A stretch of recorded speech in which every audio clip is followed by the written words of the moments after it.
For Wheeling University Athletics, I'm Zach Ziegler. It's time for another edition of the Gage Bradshaw Show. Currently joined by Wheeling University head men's lacrosse coach Gage Bradshaw. And Gage, you guys had a tough battle last time out against number 13 Seton Hill. You have the lead over them early before ending up falling in that game. Talk about the game overall and what you saw from your guys.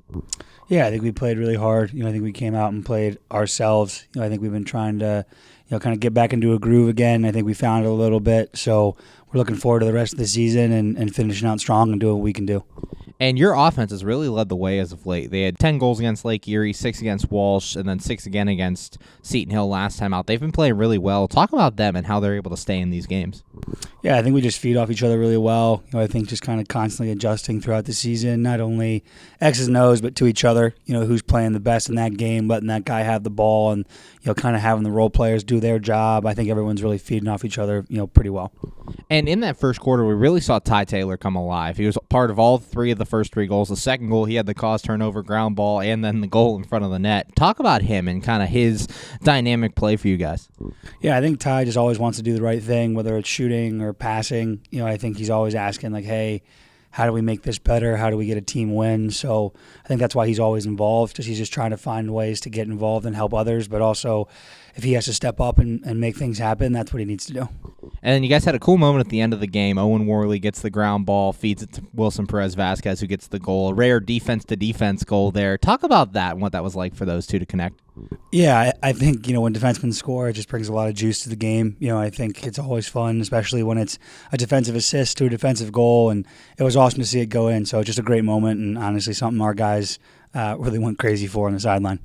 Currently joined by Wheeling University head men's lacrosse coach Gage Bradshaw. And Gage, as you guys get ready to close out March here, obviously the stretch run for the GMAC playoffs are happening. Talk about the GMAC early on and kind of how the different teams are shaping out.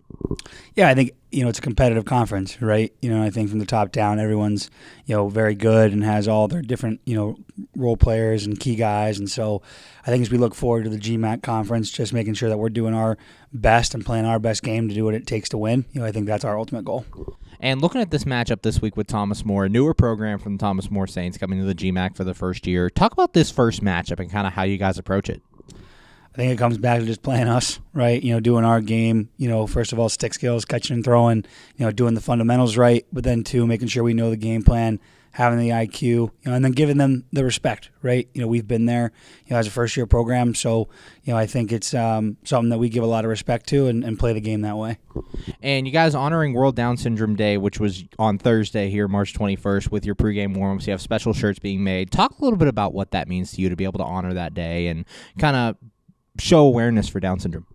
Yeah, I think for us, as a team, like, we come to realize that you can't take this, sport and take this life for granted. And, sometimes that, for us, we want to live life to the fullest and, do it in honor of people who can't sometimes. And I think to be able to honor that day and realize that, we have a special group that really cares about, the Down syndrome awareness and, what that means to the people in this community and the people on our team. Really goes a long way, and I think it's something that we realize is bigger than ourselves, right? It's just bigger than us. So. And finally, you guys have a long home stretch here to end the season. 5 of your last 6 games, all coming at Bishop Schmidt Field. How do you guys handle that, being able to play in front of the home crowd down this stretch? Yeah, it's nice. Again, I've talked about it before. You're sleeping in your own bed. You're getting your own meals. You're comfortable. You're kind of a little bit more loose. Got a little bit more swagger when you're at home. A little bit more pride there as well. So I think we just kind of take all those components into the games on this last stretch. Thanks, Gage. Good luck on Saturday. Can't wait to see you out there. Appreciate it. Thank you very much. For Wheeling University Athletics, I'm Zach Ziegler.